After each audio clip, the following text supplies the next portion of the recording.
Gingrich bilan suhbat 6. Hong Kong мәселесі Xitoy Kompartiyasiga nisbatan aytganda qandaq taqobil turishni bilolmayotgan ofat. Tarjima qiluvchi Uyg'ur Pidoyi tarjimonlar guruhidan Bilmasjon. 2019 yil 11 noyabr. Bu maqolda Gingrichning Janubiy Kaliforniya universitetida so'zlagan leksiyasining bir qismi bayon qilindi. Xitoy Kompartiyasi uzluksiz yo'qolib ketish voqealarini paydo qilish orqali Xitoydagi har bir odamga eskartish bermoqchi. Gingrich 29 oktyabr Janubiy Kaliforniya shtatidagi nutqi orqali o'zining samimiyatini ifodalaydi. U o'zining Xitoy Kompartiyasiga bo'lgan tonishining to'g'ri bo'lmaganligini xulosalab so'zlab berdi.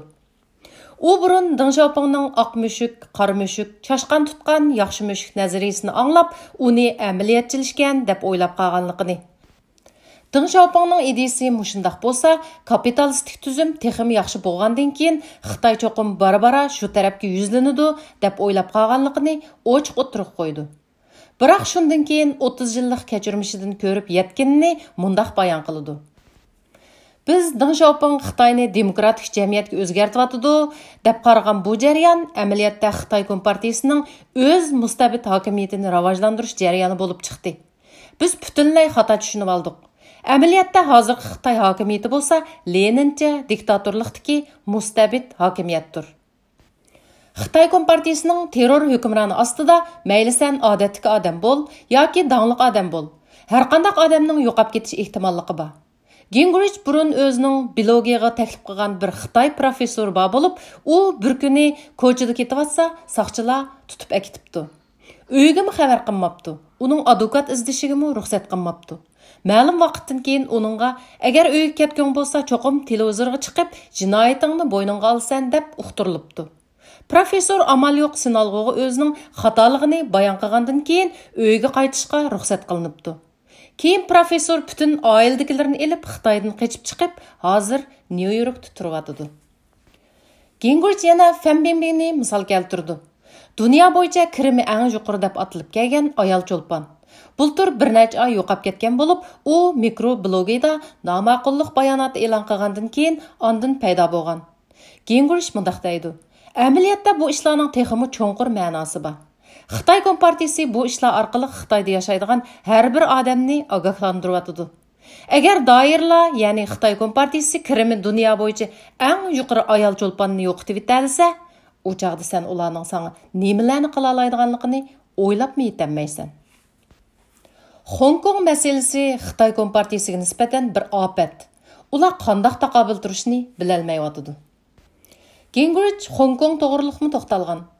Gingrichning xonimi Amerikaning Vatikanda turishliq bosh elchilik vazifasiga tayinlangan bo'lib, Gingrich 2 haftaning oldida Vatikanda Angliyaning bir yuqori darajalik amaldori bilan uchrashib qolgan. Bu amaldor o'z vaqtida Hong Kongni o'tkazib berish xizmatini bir taraf qilgan ekan. Uning aytib berishicha, Xitoy navbatda Hong Kongda nihoyat cho'ng xirisga duch kelgan. Chunki birinchidan Hong Kongliklarning zo'r bir qismi Xitoy emas. Köpligen Vietnamlıqlar, Filippinliklar, yani 80 ming Amerikalik bor bo'lib, bu odamlar Xi Jinpingning Xitoy tushini hargizmi chin ko'nglidan qo'llamaydi.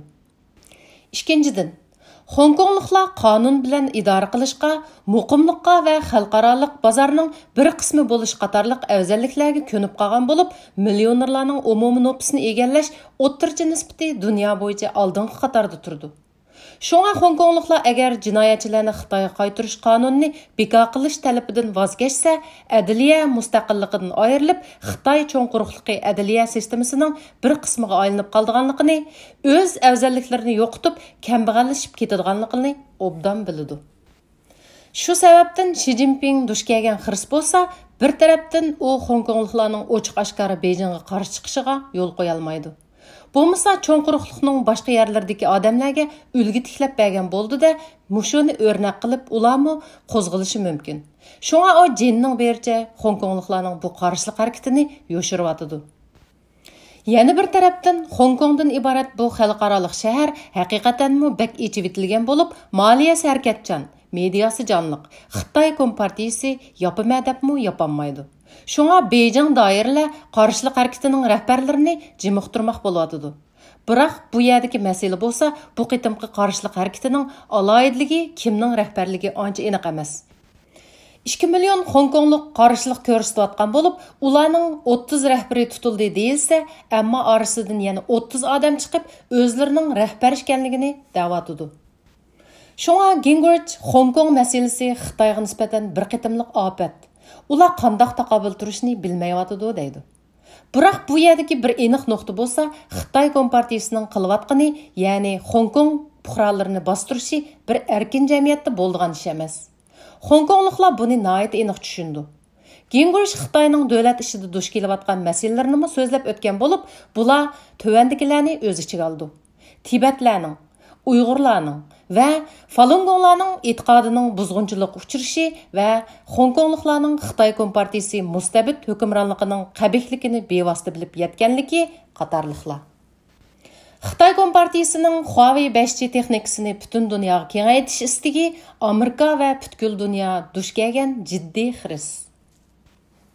Gingrich Xitoy Kompartiyasi hukmronligidagi Xitoyning Venezuela, Kuba qatorliq boshqa sotsialistik, kommunistik davlatlarga o'xshamaydigan yeri bo'lsa, Deng Xiaopingning iqtisodiy strategiyasining g'alaba qilganligini, Xitoy Kompartiyasi g'oyat zo'r boylikni egallagan bo'lib, 40-50 yil oldida hozirlay olmagan raqobat kuchini hozirlaganligini qayd qilib o'tdi. Masalan, Huawei mahsulotlarini amaliyotda Xitoy Kompartiyasi kontrol qildi. Amerikaliklar pul xarjlab bu mahsulotlarni bolalarga elib bersa, bu bolalarga nimaning Xitoy Kompartiyasi o'lchimidagi muvofiq fikr bo'lganligini o'rgatish maqsadiga yetalaydi. Undaqda Xitoy Kompartiyasi da'vatgan muvofiq fikr degan nima? Yaqinda yuz bergan MBA voqeasi eng yaxshi misol bo'la oladi. Agar sen xato mavqeda turib gap qilsang, biz seni vayron qilamiz.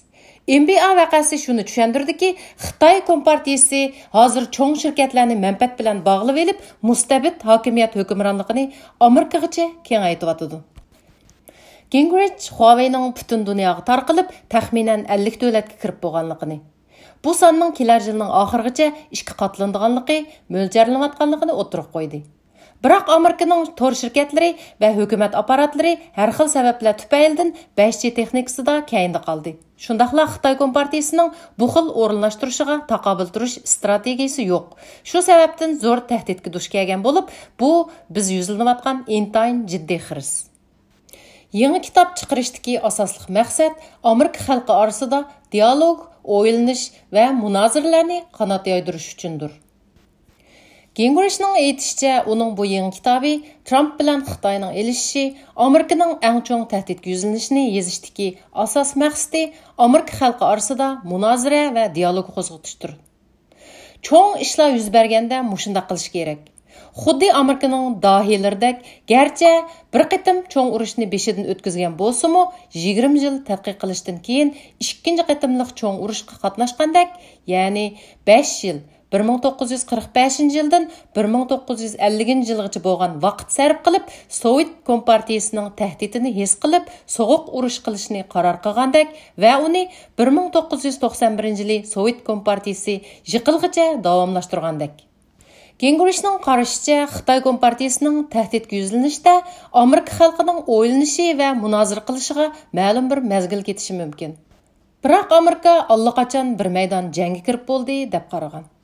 Oxirgi natija bo'lsa, ya Xitoy Kompartiyasi Amerikani bo'ysundirdi, ya Amerika kuchli kelib, Xitoy Kompartiyasi Amerika bilan raqobatlashishdan saqlanishga majburiy bo'ladi.